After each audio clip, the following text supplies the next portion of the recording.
It's okay, thank you. Thank you, Senator Judge Soto. Senator Judge Lacson may proceed with his interjections when he's ready. You have 2 minutes, sir. Thank you, Mr. Presiding Officer. Good morning, Attorney Wamil. Good morning po, Your Honor. Kindly refresh my memory, no? Kasi ang pagkaalam ko, sa paggamit ng intelligence saka confidential fund, hindi lamang sa pinapayagan o hindi pinagbabawal ang paggamit ng alias, kundi necessity Yes, for practical reasons, di ba? Yes po, Your Honor. And idadivert lang yung totoong tao nasa likod ng mga alias kapag declassified na o tapos na yung tinatawag na confidential or intelligence operations. Tama, di ba? Yes po, Your Honor. So ang tanong ko, wala ba kayong efforts na alamin kung sino yung mga nasa likod ng mga aliases na sinabit sa inyo? Since document-based lang po kami, Your Honor, hindi na po. Wala na po kami. Yan ang susunod yung tanong. Na bakit paper audit lang kayo? Wala kayong physical? Parang bitin yung inyong pagsasagawa ng audit. Kasi paano nyo malalaman kung legitimate yung pumirma doon sa acknowledgement receipts kung hindi nyo inaalam kung meron bang totoong tao na nasa likod noong mga aliases na yon? Opo. Since what we do po in ICFAO po is compliance audit lang po, Your Honor. So kung ano lang po talaga yung provisions na nasasaad dun sa joint circular, yun lang po talaga yung ginagawa namin, Your Honor. That brings me to my next point. Baka pwedeng i-recommenda mo na i-amend nyo yung inyong JMC. Kasi parang bitin. No? In fairness to the concerned offices or persons na ino-audit, dapat kumpleto yung due process, hindi ba? Yes po, Kasi Your kung Honor. paper lang, magre-rely lang kayo sa mga submission, hindi nyo inaalam, you don't go further than that, di ba?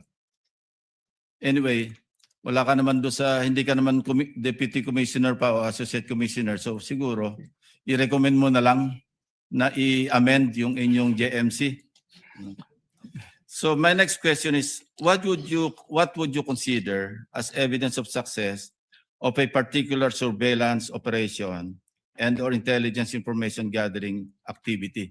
Anong evidence of success? Actually, walang specific na documents yung sinasabi ng joint circular, pero nagbe-base po kami dun sa mismong wording po na dapat merong causal link between the successful intelligence or surveillance activities vis-a-vis yung information given by the informer. Okay. Would an after surveillance report or after intelligence report ng particular na agent, would it suffice para i-consider yung evidence of success? I'm not referring to the entire operation. Kasi kapag nagsagawa ng surveillance, nagsasagawa ng after surveillance report, whether negative or positive, would you consider that as evidence of success? Katulad po ng sinabi ko, tinitingnan po namin yung causal link. Kung may Yun ang- causal link between the success and the information given by Yun the ang informer. problema kasi bitin nga yung inyong audit. So I would reiterate, i-recommend mo na i-amend niyo yung inyong circular. Thank you. Thank you, Senator Judge Lacson. Before proceeding to round 2, Chair would like to make some interjections. Attorney Wamil, you read the notice of suspension earlier and you gave what amount again? Can you kindly give him a copy? Counsel for prosecutors.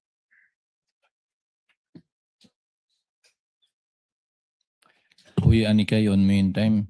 Sa payment of rewards po, yung total is 59,787,000 pesos po. You're referring to page 1 of the December 13 notice of suspension that you prepared. Yes po, Your Honor. Can you total it again for me, please, sir? The payment of rewards po. I totaled it and your total is wrong. Kindly total the figures Ay, that you wrote there. Yes, sir. It was a typo error po. 69,787,000 pesos. Ang dami namang nagkamaling numero doon. From 59,787,000, ang tamang total is 69,837,000. Yes po, Your Honor. But the figure you mentioned earlier was what was written here. How did you know that it was wrong, a typo, and now you're giving us the correct figures? Kasi yung 10 million po, Your Honor, hindi na-add dun sa total amount. 10 million po ng payment, reward payment. Pangalawa po, yung subsequent issuances, binabanggit po 69 million na, pero yung detalye, hindi na po 10.5 million, 10 million na. Ano ba talaga? Can you repeat your question po, Your Honor? Sorry. Nakalagay po dyan 10.5 million, 10.05 million. Hindi po ba yung rewards? Yung Yes reward po. payment. Yung Yes po. subsequent documents issued by COA already referred to it as only 10 million. Anong pagkakaiba yun? What subsequent document po, Your Honor, yung tinutukoy niyo? I'm referring to the notice of disallowance later on and the documents mentioned also in subsequent articles, in subsequent documents. Wala na po akong personal knowledge about the notice of disallowance po, Your Honor. So ba't na-correct yun? Yung 10 million, yung 10.05 naging 10 million na lang. You wouldn't know? I wouldn't know po, Your Honor. In relation to the question of Senator Judge Soto, he said how much is the total that were provided for? You gave a total. In relation to the question of Senator Judge Villanueva, ano ba yung pinakaiba? Correct me if I'm wrong. You said you were aware of a notice of disallowance. Yes po. How much was the notice of disallowance? Ano yung dinisallow out of the 125? Sa pagkakalala ko, around 73 million pesos po, Your Honor. So out of 125 million, 73 million lang yung finally dinisallow ng COA dun sa notice of disallowance. Yung balance, inoke niya. Ang makakasagot po niya, Your Honor, yung next witness po. No, if you're familiar with the notices of disallowance, you testified, Attorney Wamil, that AOM, notice of suspension, notice of disallowance. So sa dulo, pag iba na yung amount na nakalagay doon, marami nagtanong kanina, yung dinisallow lang ultimately is only 73.287 million. Posibleng magbago talaga yun, di ba? Yes po, Your Honor. So yung AOM mo, yung kabuuan ng 125, yung AOM mo pangalawa, kabuuan ng 125, yung notice of disallowance mo, ay yung notice of suspension mo, kabuuan ng 125, pero posibleng iba na ang amount ng notice of disallowance rather. Yes po. Depending on the evaluation po kasi yun nung nag-audit po. Now, one final question for this round as well. Let's focus on the failure to liquidate and notice of demand. Yung AOM po ba may failure of to liquidate na at notice of demand na? Wala pa. I'm citing paragraph 8.3 of the JMC. Kapag AOM po kasi, Yes or no? wala pa po. Yun po, yung AOM po kasi yung parang kinukonsider namin as demand po, Your Honor. So, wala. Saan po nakalagay sa AOM na may demand kayo? Kasi ni-require po namin sila na to comply with the submission po of the documents. Attorney Wamil, there is a big difference because your notice of suspension, does it include a demand? Pardon, Your Honor. Does the notice of suspension include a demand to pay? Wala pa po, Your Honor. Isn't it correct na nandun lang sa notice of disallowance yun? Based on the joint circular po, doon Yes. po ni-require po na mag-restitute. Sa notice of disallowance na. Yes po. Wala sa AOM, walang demand sa notice of suspension, sa notice of disallowance.